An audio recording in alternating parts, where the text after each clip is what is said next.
teach a just man, and he will increase in learning. Good morning, church, and good morning, Lori Lee!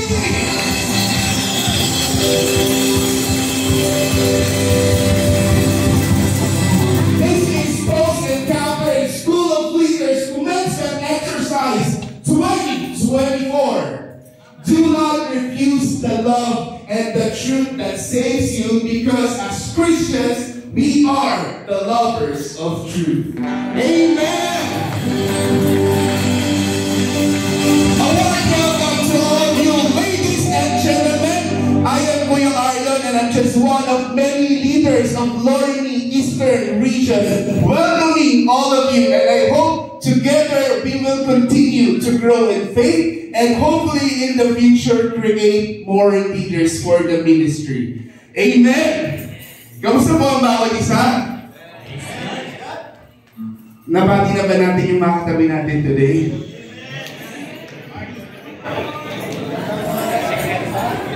Morning! Good morning! Good morning! I know guys, thank you once again everyone for being with us today. Alam ko sa mga nakaraang araw, it has been very challenging. Hindi ko alam kung sino sa inyo ang mga talagang lubos na apektuhan ng bagyo sa atin sa Pilipinas.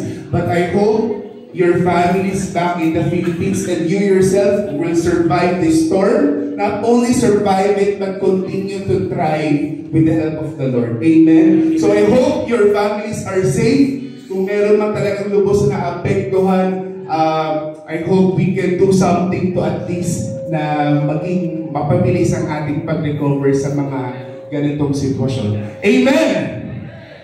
So, yes. So after so many months and weeks, we are gathered here today celebrating as one together as a brethren. Ako talaga, especially sa mga ganitong ceremony, dito tayo nakakapag-gather as brethren. It's just so lovely to see all of you once again. Nasaan ba ang mga taga-Cobar nandito? Nandito ba yung mga taga-Cobar?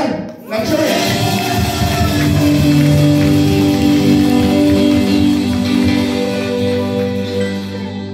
While we are still, I think when I joined Doremi, that was in 2014, parang nag-start kami like 3 churches lang, no? And like, ngayon, like siguro 20 plus, na hindi ko na mababanggit ang isa. So I'm just gonna shout your location, Cobar, napakadami nila. Nasaan yung Damam?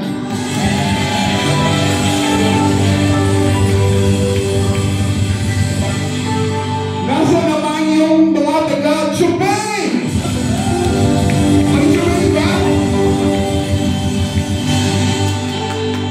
So we don't only continue to expand our territories to Damam, Chubay, Cobar.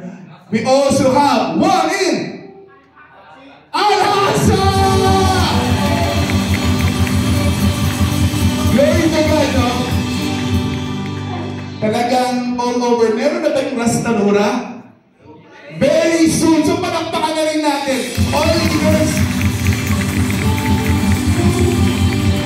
who are really pioneering and championing that sector by the grace of the Lord. Talagang kami lubos na nagagalak para dyan sa gawain sa Rastanura. Amen! So ngayon naman po, before we start, gusto ko lang syempre batiin ang lahat ng ating graduates for 2024 Post-Encounter School of Leaders 1, 2, and 3. Nasaan lang ang graduates?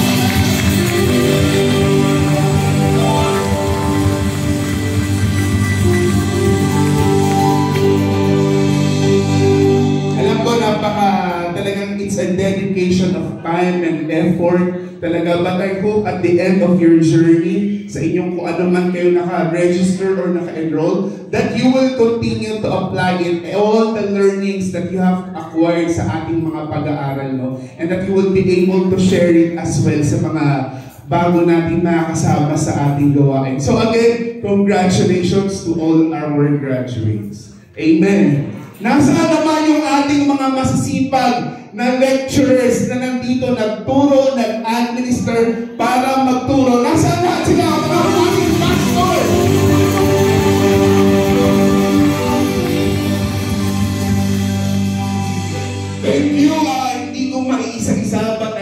thank you sa lahat ng admin, lecturers, pastors na talagang matyagang nagtuturo every week. Alam mo, napaka-challenging din yan kasi they are ministering their flocks, nagpre-prepare ng preaching, may Bible study yan every week, may IP at kung ano pang mga fellowship, at ngayon meron pa tayong pag-aaral. So again, sa lahat ng mga lecturers, thank you for your hard work, thank you for your commitment for the ministry.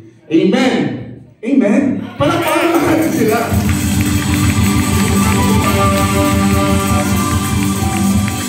And also, thank you everyone for facilitating this event sa kung sino mang nasa likod ng mga kaganapan ngayong araw na ito, headed by Pastor Nick. Maraming salamat. Amen. Pastor Osmond, Pastor Jenny, Pastor Johnny, Ask Osmond. Amen. Okay, maraming salamat po. Amen. So, ngayon naman, nakita ba natin yung theme, It's the Lovers of Truth. Are we lovers of truth? Amen. Are we lovers of truth? Amen. If I can just mga 1 minute share of about the truth, ay hindi ko na maalala ko yung pinaka-exact kumbaga concern ko nun. So I had this one situation, I was talking to one of our pastors. Well, one of the pastors na nakilala ko, and hindi ko na alam matandaan kung ano yung problem that time. Pero yung pinaka-nag-struck sa akin ang sinabi niya doon sa advice niya sa akin. I can't remember what my problem was before, but I just want to share it with you also. Ang pinaka-sinabi niya sa akin, what, Arlon? Kasi most of us, we somehow compromise the truth. Minsan naisan tabi natin for peace. Diba? Parang wala na lang away, parang wala nang gulo. And then he ended up his advice to me by saying, the point of Jesus coming here to this verse is to spread the truth. So kailangan ang truth yung laging mauna and there will be peace. Amen. Hindi yung para walang away, we will prioritize peace, tapos we will parang sweep away the truth, under the carpet. So, naiintindihan niyo ba? Amen. Amen! So, always truth comes first, and after the truth prevails, there will be peace. It should not be the other way around na lang para walang gulo. There should be peace. Isasantabi natin yung katotohanan. And I hope all of you will find that truth in your life, and you will find it in Jesus Christ, because that truth is the only truth that remains forever when nobody else does. Amen? Amen. Amen ba? Amen. Okay.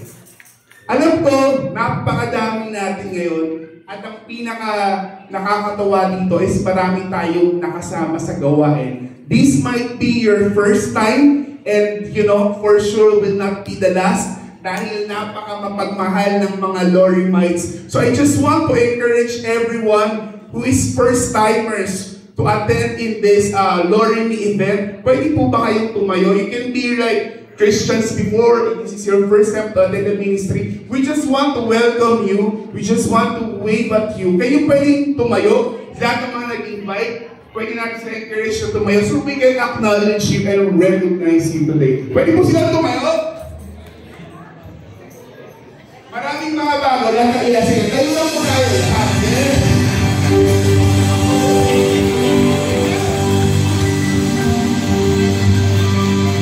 Thank you everyone. Thank you for being with us today. And I know in the next weeks to come, your churches will welcome you, get to know you, and be closer with you again. So maraming salamat po. Pwede po tayo umakpo. Welcome to Lorimi Eastern.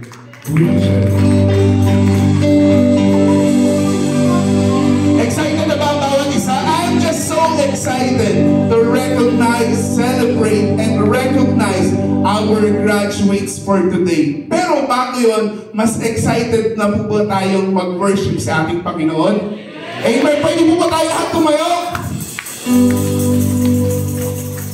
Amen. Are you excited to praise and worship our living God? Amen. And to lead our praises and worship His Lorimi music.